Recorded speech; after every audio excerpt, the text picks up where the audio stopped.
you can't see peace, you can't see love, right? But a place that communicates that might have some different pieces around that makes you feel peaceful, that make you feel loved, and that could be maybe Bible verses that are on the wall, or maybe it's less clutter than and people feel invited and home because they can come in and sit down and not have to move things around in order to be able to be welcomed inside. And so it's really a very holistic approach to saying my home needs to be a place where people are comfortable. And if I have too many things, then they're not comfortable. Even if they are beautiful things that I bought from the store, then I have too many. But it doesn't mean that I have to have a picture perfect home either. Home doesn't mean picture perfect. Well, and there's of course, in today's culture, there is this there is this phrase, if it doesn't bring joy, throw it out. Yes.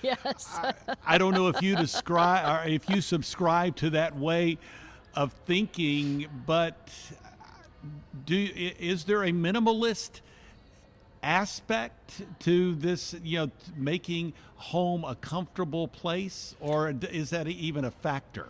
Well, I do believe that we probably all have a little too much stuff. Yep. And I write a little bit about hospitality as well. And one of the things that I have discovered in my own life along the way, that sometimes stuff can keep me from people. And I don't think that that's what God intended for us. I don't think he wanted us to have nice things or comfortable things or whatever we do have that keeps us from people. We're supposed to love God and love people. And if my stuff, if I having too much stuff keeps me from people, then it's wrong. I need to remove it. And I think a lot of times clutter is often like sin. Sin inhabits our hearts like clutter does, and we need to remove it. So sometimes I think in our society, especially our culture of having more, doing more, getting more, we do take on too many things. And so there is this aspect of clutter that is part of our homes that if we do remove, we end up having actually a more peaceful place. Well said. Victoria Duerstock joining us today, the Fall 2021 Christian Product Expo in St. Louis.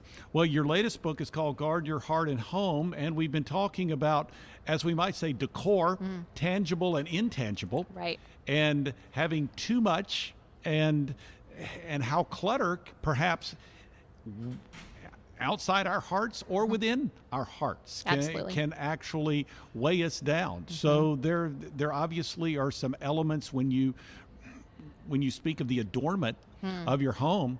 Well, we also recognize that our homes, our families are made up of people. Yes. Relationships ordained by God. This book called Guard Your Heart and Home is devoted primarily, obviously there are the tangible things in a home, the decorative aspects that you blend into this book, the photographs. But it sounds like it's based on these principles of what makes a godly home and what makes a godly marriage and a godly family. That's right.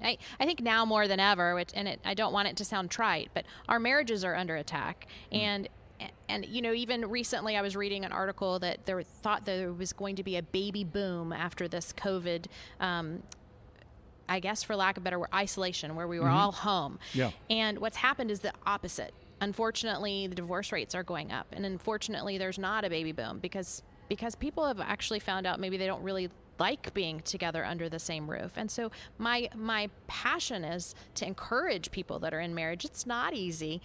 There are days that are work because we're different people. We don't think exactly alike. We don't have the same perspective, but we have the same goal in Jesus. And so when our goal is the same, we can learn to love each other better, and we can also trust that person, that spouse, that person I'm living my life with has my best interests at heart. Even if we're talking past each other, even if we're not in agreement, at the end of the day, if our goal is to love God and love others, then we can have a marriage that's actually shining out to the world of a place that is comfortable and a place that God can use. What have you found to be some effective principles with regard to building that type of marriage that you're describing? Well, I mean, for me, it's learning how to communicate. I'm a conflict avoider at heart. I would like to not have any conflict ever. But in working with another person and trying to understand another person and learning to love someone better, you have to be honest.